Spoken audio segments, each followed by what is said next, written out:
Today we are discovering what secrets Survivor Kaoh Rong did not tell us in the edited television show. What is great is how the official DVD and Blu-ray releases of each season of Survivor contain some secrets that are game related, some that are personal thoughts, and some that are just plain silly. And we will find out more jobs that Debbie has claimed to have done, including one that she supposedly learned in 4 hours, and after those 4 hours claims that she mastered them and outperformed her instructor, who was a long-time professional. Basically, as long as it isn't part of the show that aired on television, it is fair game to be considered a secret. While most of the secrets here are focused on season 32, Kaoh Rong, some of them do apply to Survivor as a whole. So with that, I want to thank you for watching what I make and ultimately supporting what I do here with liking, commenting, and sharing. For only a few bucks a month on Patreon, you can pick what videos I make, watch all of this channel's content early, chat with other fans of the show, and even get exclusive videos every month. Thank you for your support. Now, to be clear, there is so much good stuff locked away in these extra features, and it's a lot. To feature every single thing will be far too much for just one video. So I do recommend you watching them in full for yourself. However, this list contains the secrets that I personally found to be the most interesting. So with that, let's count all 42 of them in absolutely no particular order. 39 days, 18 people, 1 survivor.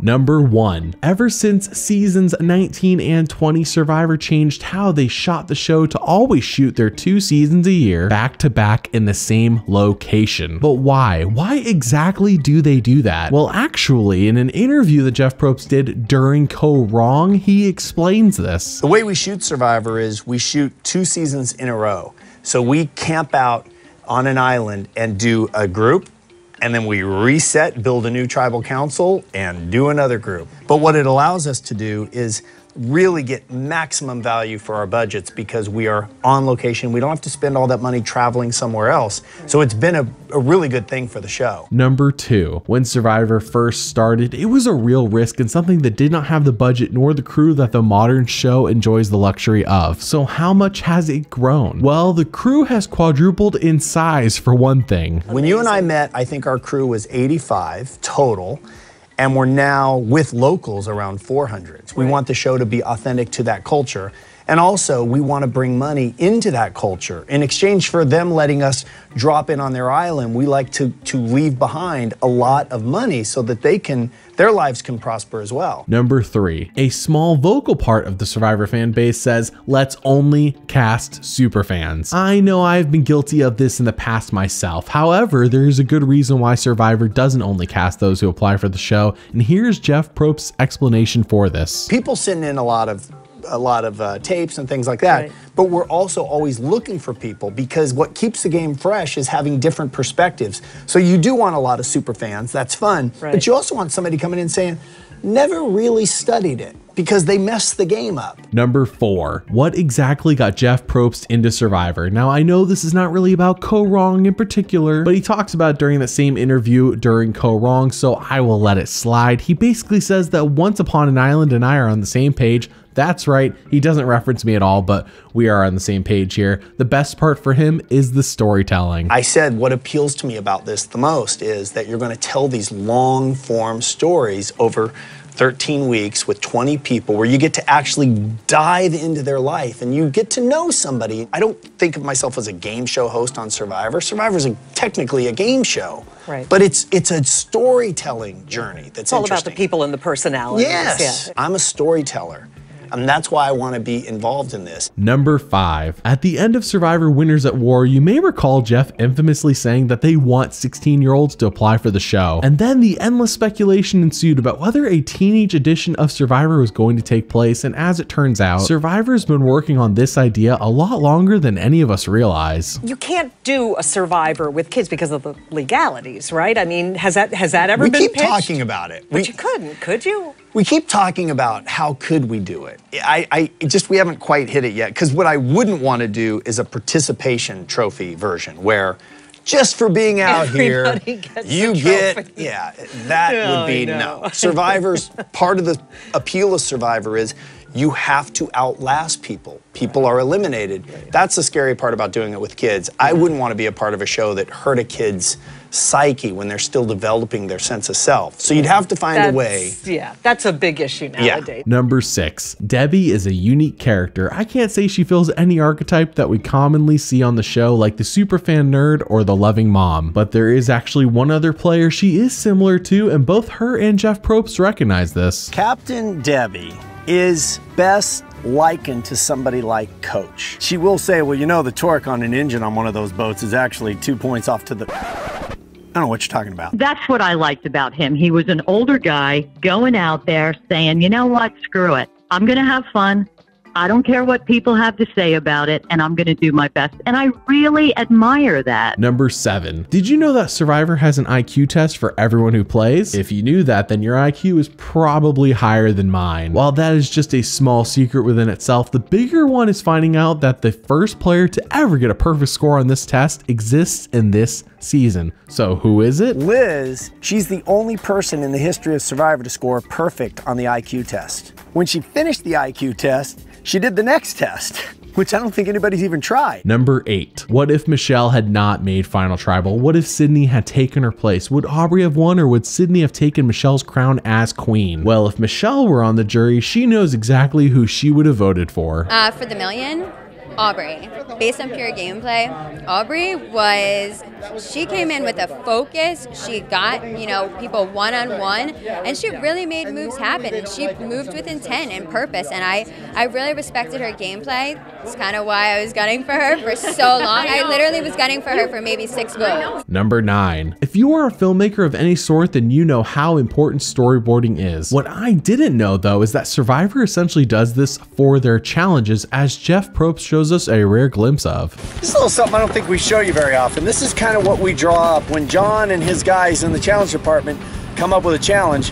This is how they present it, to give you a little visual reference. Number 10. On Rob Has a Podcast, Nick from this season said that prior to going on the island, he knew Michelle Fitzgerald. Now, he didn't personally know her, but he had seen her audition tape online, which was fairly popular at the time. Well, initially, obviously, I'd seen Michelle's videotape or audition videotape, so I was locked into Michelle. So yeah, I'd seen it on YouTube, and then it got eventually posted to the forums, and I was annoyed when it got posted to the forums. So other people are going to see this. Nobody's digging deep into the YouTube archives of audition videos. So I misread her video, or I did read her video correctly, and then she wasn't that way. And I should have known better.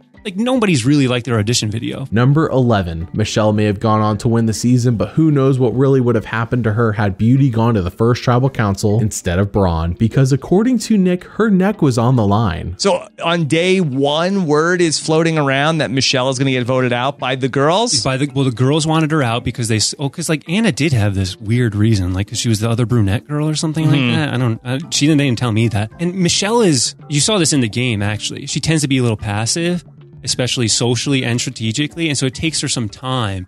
And so she just wound up being the one person who it took too much time to get into the group. Number 12. It has been oft rumored and discussed that Neil being medevaced at the merge may have been Aubrey's biggest saving grace. But why is that? Apparently it was because she was target number 1 once the merge hit. Either Neil or Aubrey was going to go home at that vote. Yeah, either Neil or Aubrey. I think Michelle was right. I think we were doing 4 on Aubrey and 3 on Neil. So yeah, so we were definitely, I think Aubrey would have went home. Number 13. In episode 13, a challenge took place that Joe won through patience and a good aim. Ultimately, the results of that challenge and what happened on the reward led him to being medevaced, but the big secret here is that the challenge was a lot easier. That is, until production built it, played it, and then realized, oh crap, this is too easy, we have to make it harder. All right, so we finished our rehearsal. It finished very quickly. So now we're trying to figure out how to make this play a little longer. One thing we're thinking about doing is to make this pit size smaller so that you've really got to be accurate, because this played very quickly. We want this thing to be mega. Number 14. Caleb was a huge goof on Big Brother, and it seemed like we didn't really get to see much of him this season aside from his storyline with Ty. It may have been because he wasn't a major figure of the season-long story, but what is interesting is that he made a Final 2 deal with someone very important right before that fateful challenge. Sadly, what they didn't show, I'm super bummed on it, but me and Caleb made a Final 2 deal, and this was the day before he got medically evacuated, and we made a deal, and I was bummed, man. I was bummed when Caleb went. Number 15. Another thing that is completely lacking, and for good reason, on the DVD for this season is any final words or parting interview from Caleb. So after some searching on the internet, I found an interview from him where he talked about the medical evacuation from his point of view. The helicopter, I don't even remember being put in it. I had woke up once. I was awake for maybe, I'm guessing maybe a minute. From what I remember, they said that it was like a 2-hour helicopter ride from there to the hospital. So I got dropped off in an ambulance, and then we hit this really huge bump, and it kind of woke me up a little bit. And then from that point on, I was a little sluggish, but I remember waking up, and I remembering everything from that point on. Number 16. This is likely something that happens every season. Heck, Dr. Sean tried it all the way back in season 1. But the castaways have a lot of time on their hands, so they will make fun things to do like arts and crafts and even bowling, as seen in a secret scene and talked about by Aubrey. Painting coconuts with the leftover paint from the merch, from the dry flag? I took all these coconuts home with me. I got coconuts all over the place. Oh, that's awesome. We bowled, actually. You made a little bowling alley? We used a coconut, and we took the water bottles and we just rolled them down. That's awesome. Bowled. Number 17. Have you ever stopped and asked yourself, what does some select members of Worlds Apart think about the castaways of Survivor Kaoh Rong after one episode? Specifically, who are Mama C, Joe Anglim, and Sierra Dawn Thomas winner picks after having only seen that one episode? Well, here you go. The ice cream... Neil, the ice cream entrepreneur. I think he has something that could take him far in the game. There's the girl from MIT, I think, is it Liz? Elizabeth. I think she's smart. I think she knows people, knows how to maneuver a little bit. The game's very similar to poker, so the poker player. Yep. She stood out. The Tats, guy? Yep. I liked him a lot. The bounty hunter guy. Bounty hunter. I think if Kyle. Super cool. Yeah. Number 18. Mark the Chicken is a treasure, and I hope he is still out there living a fulfilling chicken life, or at least I hope he was good eats for someone. Either way, Survivor loved him so much that they put him in the opening intro and even made this video about him and Ty.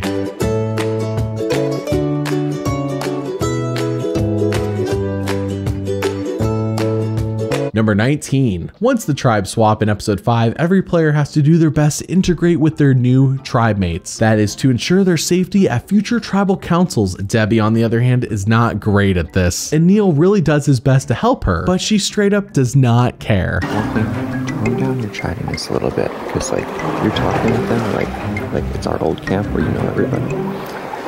Just be a little less chatty. But again, I don't really care, because when it comes to this camp, I feel like I am the commanding officer. I outrank everybody. Number 20. Remember when Scott and Jason decided to hide the tribe's most vital tools like the axe and machete to implement some psychological warfare? Good times. Anyways, Debbie is mad about this and associates Ty with those two, so she wants revenge, and revenge tastes like chicken. Do you guys want to eat the chicken? Do you want to eat the chicken? In my world, when you've got a bully, it escalates. You bring a gun, I'm bringing a cannon. I don't want people to kill the chicken. This is one thing I can do to save a life. And he can go to have Chinese food with me. Number 21. As some of you may know, Joe Anglim is currently married to Sierra Dawn Thomas from Survivor Worlds Apart. But what you may not know is that she is not the first Survivor he got down on one knee for, as when he does his red carpet interviews this season, he wants to create a real spark with someone. I know we just met a little bit ago, but I feel like there's a spark. I think so too. Between us. I think there's like an amazing spark. Take this from my heart. Okay. And I want you to use this often. Oh, God. And I want you to practice every day, because you're going to be back. Number 22. Did you know that originally Survivor Kaoh Rong was going to air before Survivor Cambodia? That is because they filmed it first, so technically Kaoh Rong is season 31, but no one on the cast knew anything about this until their season had wrapped up. We had no idea. Okay. We had no idea at all. Me, Aubrey, and Ty got off final tribal council, and then they read me this email saying, hey, like, you guys got bumped back a season. And like, I was just like, wow. Number 23. There were so many injuries this season, and frankly, it was brutal. One of those casualties was Neil, who got taken out right after the two tribes merged. However, he is dead set that he will return, and as of season 42, this is not accurate. He might be a little overconfident. I'm absolutely convinced and I'm going to have another shot. I do believe, and I don't think delusionally, that I'll be here again. And it might be in a year, it might be in 5 years. Number 24. Rupert and Ozzy are some of the most infamous fishermen in all of Survivor history, and who could forget Richard biting a shark that was biting him? Or that time Tom Westman literally macheted one in half? Well, be prepared to add someone else to this crazy list, as in a secret scene, someone goes ham on a stingray. Oh, it's a stingray. I'd call that a money shot. Number 25. Some seasons don't lose much weight, like RC in Philippines with only 5 pounds. But sometimes players lose a lot of weight, especially when you start realizing how many pounds a day it is, like Big Tom in Africa losing 80 pounds in 37 days. Well, this season had 2 players losing a lot of weight, considering how many days they played. 187 pounds. 187? Yeah. Oh boy, I haven't weighed that since 8th grade maybe? 31 pounds you've lost. When you arrived, you weighed 312 pounds. Spent 27 days on the island? Yep. You've come down to 266 pounds. Wow. 46 pounds. Number 26. Why did Nick get voted out at the first tribal council he attended? Lucky for him, that tribal didn't take place until after the merge, but both he and Michelle seem to be on the same page about one of his major flaws. I did get a little antisocial at the end. I was out in the water by myself. I was going to bed early. We're all sharing stories, learning about each other, and he's so closed off that it felt like there was like a group and then Nick. It was just so detached. Number 27. On Ponderosa, Neil and Nick do not like each other. They will both try to play it off as a joke, and it is to a certain extent, but from watching all these Ponderosas, I think they simply just tolerate each other. I think it might just be somebody with very simple tastes, like chicken and rice and missionary style, and he's fine with that, and he finds richness with that, and he doesn't seek to go beyond that, which is great. He's just so delusional in all of his thoughts when it comes to Survivor, when it comes to the game, and that's why it's fun. It's fun for me to just pick on Neil and he picks on me back and forth. I will win Survivor. Oh my God. He has issues. You know, he has issues that he has to work on. Number 28. Beast Mode Cowboy, aka Caleb, was a disappointment on Survivor if you compare him to his time on Big Brother. But as it turns out, some of why he may not have been at his peak in Survivor is because of what happened to him on Big Brother, and we do see this in a secret scene. Was Caleb talking to you at all about Big Brother 16, or he didn't bring it up? Yeah, well, we brought it up a lot for him to like have a conversation about it, and like he would talk about his now wife Ashley a lot, but he wouldn't talk a lot to anybody, and he wouldn't sleep in the shelter with us in the few days, and it made sense because of the whole issue on his first season on Big Brother with the Amber issue, I think. Number 29. This is something I would have loved to have seen even if it were just a secret scene, but apparently there were food wars at the merge. How did this not get in the show? The Brains and the Brawn can't get along. There's like these food wars going on.